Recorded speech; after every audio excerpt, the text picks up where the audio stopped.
Hi, Arif Hussain ഡീബങ്ക്ഡ് ചാനലിലേക്ക് സ്വാഗതം. ഒരു വാർത്താ ചാനൽ ചർച്ചയിൽ പങ്കെടുത്തുകൊണ്ട് ആരിഫ് ഹുസൈൻ എന്ന ഇസ്ലാം വിമർശകൻ നടത്തിയ ചില പരാമർശങ്ങളാണ് നാം ഇന്ന് വിശകലനം ചെയ്യുന്നത്. സ്കൂളുകളിൽ സുംബ പോലെയുള്ള നൃത്തപരിപാടികൾ കൊണ്ടുവരുന്നതുമായി ബന്ധപ്പെട്ട് ഒരു മുസ്ലിം സംഘടന തങ്ങളുടെ വിയോജിപ്പ് രേഖപ്പെടുത്തിയതാണ് ചർച്ചാവിഷയം. ആൺകുട്ടികളും പെൺകുട്ടികളും ഇടകലർന്ന് ഇത്തരം കാര്യങ്ങൾ ചെയ്യുന്നതിലെ സദാചാരപരമായ പ്രശ്നങ്ങളാണ് അവർ ചൂണ്ടിക്കാണിച്ചത്. എന്നാൽ ഈ വിഷയത്തെ അഭിമുഖീകരിക്കുന്നതിനു പകരം തികച്ചും യുക്തിരഹിതമായി ഇസ്ലാമിക ആശയങ്ങളെ ആക്രമിക്കാനും അങ്ങേയറ്റം ഇസ്ലാമോഫോബിക്കായ തീവ്ര വലതുപക്ഷ വാദങ്ങൾ ഉന്നയിക്കാനുമാണ് അയാൾ ഈ വേദി ഉപയോഗിച്ചത്. ഒരു മതേതര ജനാധിപത്യ രാജ്യത്ത് തങ്ങളുടെ അവകാശങ്ങൾക്കും മൂല്യങ്ങൾക്കും വേണ്ടി സംസാരിക്കുന്ന മുസ്ലിങ്ങളെ എങ്ങനെയാണ് അയാൾ പരിഹസിക്കുന്നതെന്നും അയാളുടെ വാദങ്ങളിലെ പൊള്ളത്തരം എന്താണെന്നും നമുക്ക് കൃത്യമായി പരിശോധിക്കാം. അഭിപ്രായ സ്വാതന്ത്ര്യം ഒളിപ്പിക്കാൻ വേണ്ടിയിട്ട് കഷ്ടപ്പെടുന്നതാണ് നമ്മളിവിടെ കണ്ടുകൊണ്ടിരിക്കുന്നത്. സത്യത്തിൽ ഇവർ ശ്രമിക്കുന്നത് ഈ മതത്തിന്റെ നിയമങ്ങൾ ഇവിടെ അടിച്ചേൽപ്പിക്കാനാണ്. ഇതിനെ അനുവദിക്കാൻ പാടില്ല, തുറന്ന് എതിർത്തിരിക്കണം. പറ്റില്ല എന്നുണ്ടെങ്കിൽ ഇസ്ലാം തന്നെ പഠിപ്പിക്കുന്ന എന്താണ്? ഹിജറ പോവുക, പാകിസ്ഥാനിലേക്ക് പോവുക. ഇത് സംഖ്യ പറയണല്ല, ഈ പറയുന്ന ഇസ്ലാം തന്നെ പഠിപ്പിക്കുന്നതാണ് ഹിജറ പോവുക.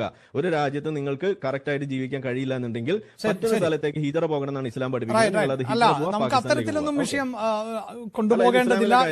ഇരട്ടത്താപ്പ് സദാചാര സങ്കല്പ രീതിയിൽ പറഞ്ഞു വെക്കുമ്പോൾ അല്ലെങ്കിൽ അല്പവസ്ത്രധാരികളെ തുള്ളാട്ടം എന്നൊക്കെ പറയുമ്പോൾ അതിൽ ആ ഒരു സംഗതിയെ ഇന്ന് ഒളിപ്പിക്കാൻ വേണ്ടിയിട്ട് കഷ്ടപ്പെടുന്നതാണ് നമ്മളിവിടെ കണ്ടുകൊണ്ടിരിക്കുന്നത്.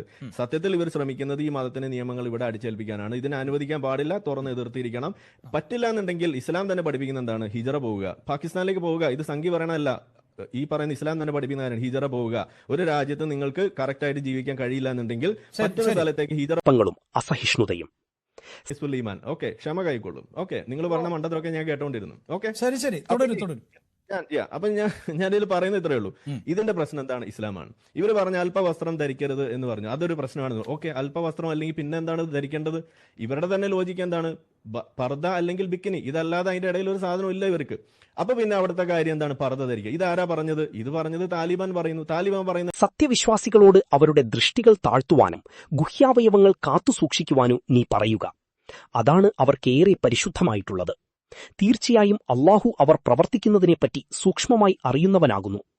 സത്യവിശ്വാസിനികളോടും അവരുടെ ദൃഷ്ടികൾ താഴ്ത്തുവാനും ഗുഹ്യാവയവങ്ങൾ കാത്തുസൂക്ഷിക്കുവാനും അവരുടെ ഭംഗിയിൽ നിന്ന് പ്രത്യക്ഷമായതൊഴിച്ച് മറ്റൊന്നും വെളിപ്പെടുത്താതിരിക്കുവാനും നീ പറയുക. അവരുടെ മക്കനകൾ കുപ്പായമാറുകൾക്ക് മീതെ അവർ താഴ്ത്തിയിട്ടുകൊള്ളട്ടെ. അൽ-നൂർ 24:30-31. ഇതാണ് ഇസ്ലാമിന്റെ യഥാർത്ഥ സദാചാര സങ്കല്പം. ഇത് വളരെ മാന്യവും സമൂഹത്തിൽ മൂല്യങ്ങൾ കാത്തുസൂക്ഷിക്കുന്നതുമാണ്. ഇതിനെ പർദ്ദയോ ബിക്കിനിയോ എന്ന ഇടുങ്ങിയ ചിന്തയിലേക്ക് ചുരുക്കുന്നത് ഇയാളുടെ വിവരക്കേടാണ്. ഇനി ഇതേ ചോദ്യം നമുക്ക് ഈ ഇസ്ലാം വിമർശകനോട് തിരിച്ചു ചോദിക്കാം. നിരീശ്വരവാദ പ്രകാരം വസ്ത്രധാരണത്തിന് എന്തെങ്കിലും അടിസ്ഥാനമുണ്ടോ?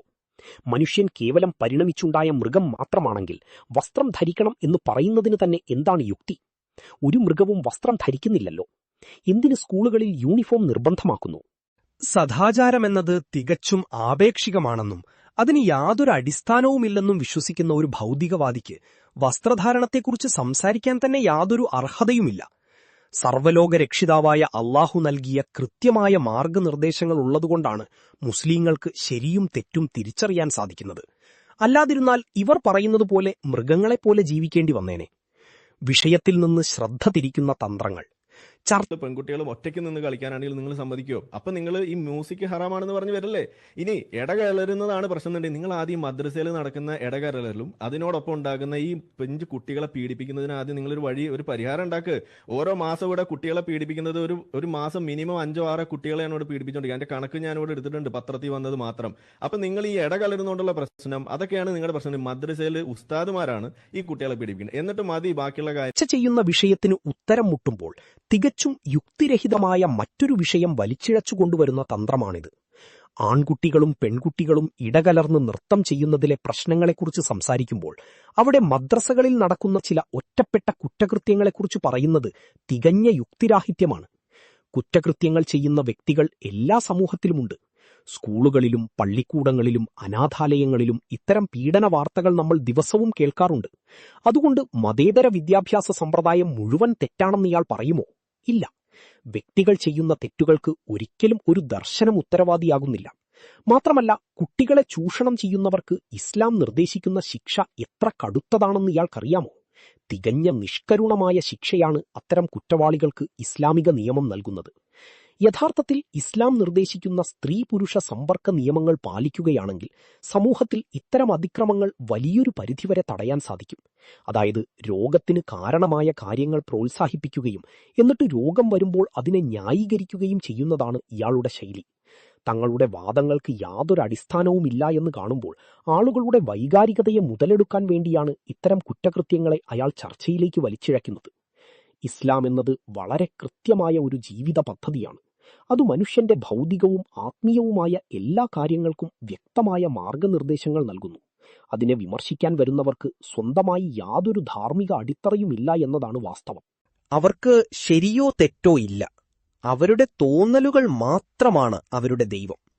ഇത്തരം ഇസ്ലാം വിമർശകരുടെ വലതുപക്ഷ വിധേയത്വവും ഇരട്ടത്താപ്പും യുക്തിയില്ലായ്മയും സാമാന്യബോധമുള്ള ഏതൊരാൾക്കും എളുപ്പത്തിൽ മനസ്സിലാക്കാൻ സാധിക്കുന്നതേയുള്ളൂ.